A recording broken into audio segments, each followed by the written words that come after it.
we're going strong, and we're going all the way. Senator Hillary Clinton pulling off 3 of 4 primary wins last night, including the big states of Texas and Ohio. What does she think worked with the voters, and what is her message now? Well, Senator Clinton joins us this morning from Washington. Thanks for getting up with us. I know it's probably a long night. Some of those decisions didn't come until well after midnight. Thanks for being with us this morning. Thank you very much. I guess it was kind of a short night, actually. Exactly. A short night, a long morning, let's put it that way. Right. I know that your husband, former President Bill Clinton, said these were must-win states for you. What did he say when he found out, when you both found out well into the early morning hours, that you indeed won Texas and Ohio? Oh, he was so excited. We all were, because obviously we'd worked hard. We'd put a lot of our energy and focus on these 2 states. We know how important Ohio is. You know, nobody in recent history has been elected president who didn't win their party's primary in Ohio. So Ohio carries special significance. You know, as a Democrat, you can't win the White House if you don't win Ohio, and I think I proved last night that Ohioans want to see me as the nominee, and that's what I intend to be. Well, as we've seen, this election could be an election of many firsts. One of them is just how close the Democratic race still is. You're getting a lot of big headlines this morning, but Barack Obama is making much of the fact that he's still ahead in the delegate count. In fact, Jonathan Alter from Newsweek did the math and said you could win the next 16 straight races and still not beat Barack Obama among the pledged delegates. Do you think that math adds up? Well, I think what's important here is that this campaign has turned a corner. It is now about who is strongest against the Republican nominee, John McCain. You know, people who voted a month ago didn't know who the Republican nominee was going to be. They didn't perhaps factor in that it will be about national security, because indeed, with Senator McCain, that's what it will be about.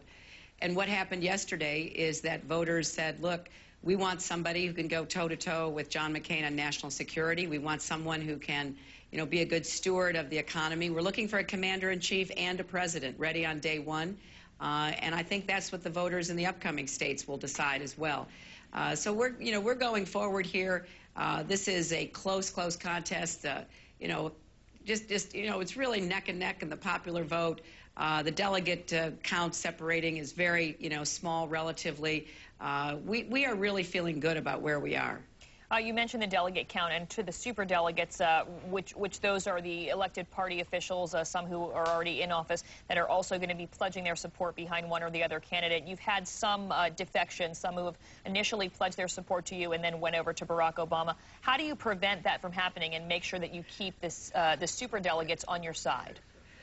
Well, I think a lot of people are going to be looking at the results from yesterday and determining who is really best able to be the nominee to win. I have no doubt that I am that person, and more voters are saying the same thing. For me, this election has always been about who can be the best president, and that includes who can be the best commander-in-chief. And I have over 30 retired generals and admirals, who include 2 former chairmen of the Joint Chiefs of Staff, who have said that they put their confidence in me to be the next commander-in-chief. On all of the important issues facing America, I think I have an advantage. As I've said many times in the last several weeks, there's a difference between speeches and solutions.